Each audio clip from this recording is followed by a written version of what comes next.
బీజేపీతో పొత్తు పెట్టుకోవడానికి ఎందుకు వెంపర్లాడుతున్నారు? జగన్మోహన్ రెడ్డి గారిని చూసి భయం, గెలవలేరని చెప్పని భయం. ఎందుకంటే పవన్ కళ్యాణ్ చంద్రబాబు కలిసి ప్రయాణం చేసి చూశారు, వాళ్ళ వల్ల కాల. ఇప్పుడు బీజేపీని కలుపుతున్నారు, అది కూడా ఏం చేయలేరు. ఈరోజు 175 నియోజకవర్గాల్లో బలమైన పార్టీగా, ప్రజల్లో మద్దతు కలిగిన పార్టీగా, 175 గెలిచే పార్టీగా మా పార్టీ ఉంది, మా జగన్మోహన్ రెడ్డి గారు ఉన్నారు. విభజన హామీలన్నీ క్లియర్ చేస్తానని మోడీ గారు అని చెప్పాడా?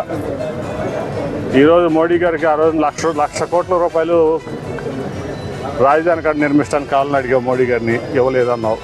ఇవాళ ఇస్తానని నీకు హామీ ఇచ్చాడా? దాని మీద ఏం హామీలు ఇచ్చింది బీజేపీ కానీ, మోడీ గారు కానీ, అమిత్ షా గారు కానీ?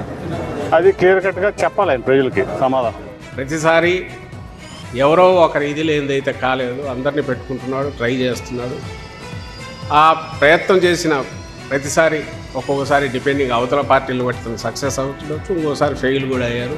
2009లో తన వల్ల కాలే, అన్ని కూటములు ఏకమైన. ఈసారి వెరైటీ ఏదంటే అటు బీజేపీతో పాటు ఇటు కాంగ్రెస్తో కూడా తన కంట్రోల్లోనే పరోక్షంగా పెట్టుకొని దాన్ని కూడా నడిపిస్తూ అన్ని శక్తులను కూడగట్టుకుని రావాలని చూస్తున్నారు. ఆంధ్రప్రదేశ్కి విశాఖ ఉక్కు కర్మాగారం అమ్మేస్తాడు, దాని గురించి వాళ్ళ చర్చల మీద ఒక్క మాట మాట్లాడటం లేదు. అలాగే విభజన హామీల మీద భావితరాలు దెబ్బతింటున్నా ఉన్నాయి, సాఫ్ట్వేర్ ఎక్స్పోర్ట్స్ లేవు, అలాగే మిగతా లేవు, భయంకరంగా ఉన్నాయి. 2014 నుంచి 19 వరకు, 19 నుంచి 24 వరకు చూసుకుని ఇలాంటి విపత్కర పరిస్థితులు ఉన్నాయి. ఒక తరం దెబ్బతింటుంది. విభజన హామీలు రావాలి, రాయితీలు రావాలి, మిగతా చోట తరలి వెళ్ళిపోతారంటే దాని మీద పొత్తులు లేవు. అందుకని ఒకటే ఇప్పించేస్తున్నాం.